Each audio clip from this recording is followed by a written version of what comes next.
There are more stars in the Andromeda Galaxy than there are subcompact crossovers available in the US market, but not many more. To stand out, the Toyota CHR brings spicy, art project styling to the table and even two-tone paint jobs. No surprise that this was originally going to be a Scion before Scion got the axe. But style cannot hide its torque-sucking CVT transmission, only buyer denial can do that. Style, baby.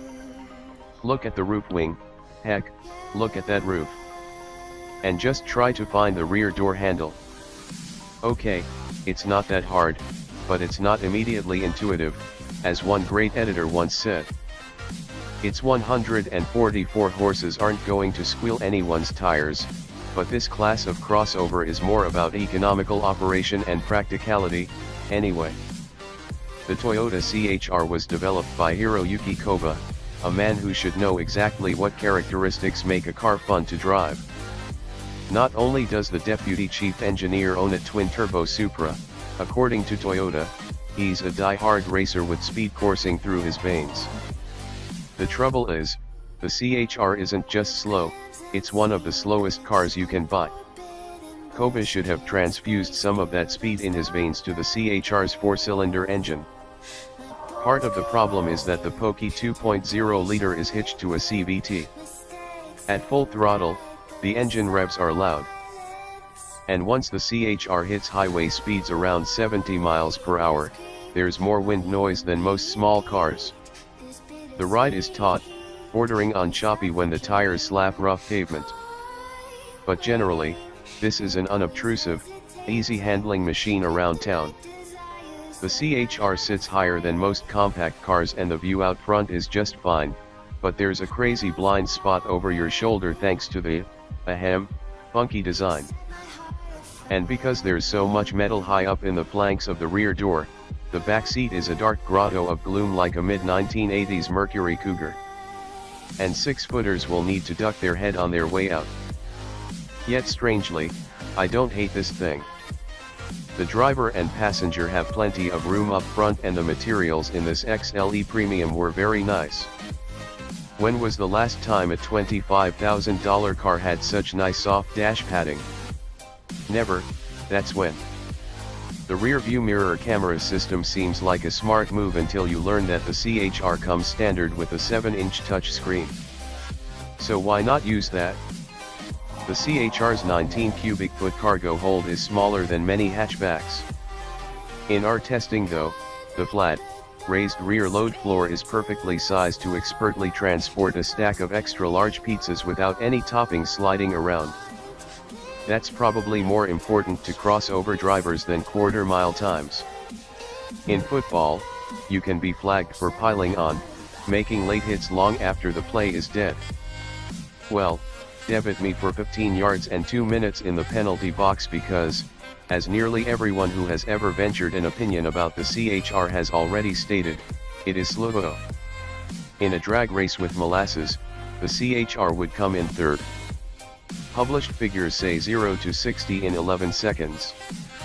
I don't know how they got that blistering figure.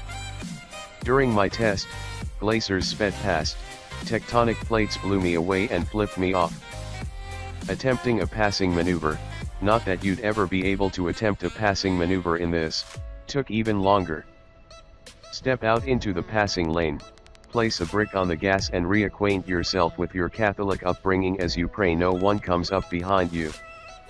The 144 HP 2.0-liter 4 does its best, but power is routed from there to a CVT.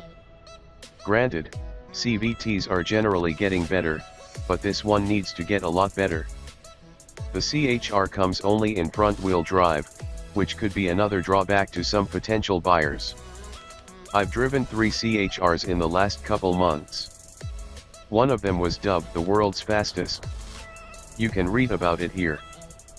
I lapped Willow kind of fast, but that car represented lots of speed parts and a year's worth of work from a professional race team. The other 2 CHRs I drove were stock and thus less impressive, at least in the acceleration department. Alright, enough speed bashing. Apart from anemic acceleration, the CHR ain't bad at all.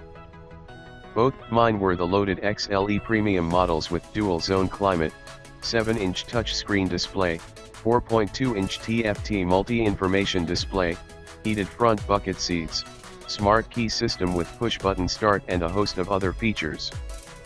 Most of the other features were also found on the plain old XLE model, so you could save a couple grand there, if you were buying. Both trim levels offer that same zany exterior, from the wacky rear roof winglet to the hard-to-figure-out rear door handles. Once you do figure them out, you'll find there's good room inside. As one teenaged carpooler said, it looks like a small car, then you get inside and it's like a medium car. But the looks are what is politely called polarizing. Another carpooler, are we taking the weird car? Yet another, that is funky. One last scud, what's wrong with the roof? The latter referred to the two-tone paint job called the R-code paint treatment. It is heavy on the style, this CHR, heavier than other crossovers in the subcompact crossover segment. Should you get this or a Mazda CX-3? Or Honda HR-V? The Chevy Trax/Buick Encore and Jeep Renegade achieve cuteness without being overstyled. Same with the Hyundai Kona. There are over 15 entries in this segment.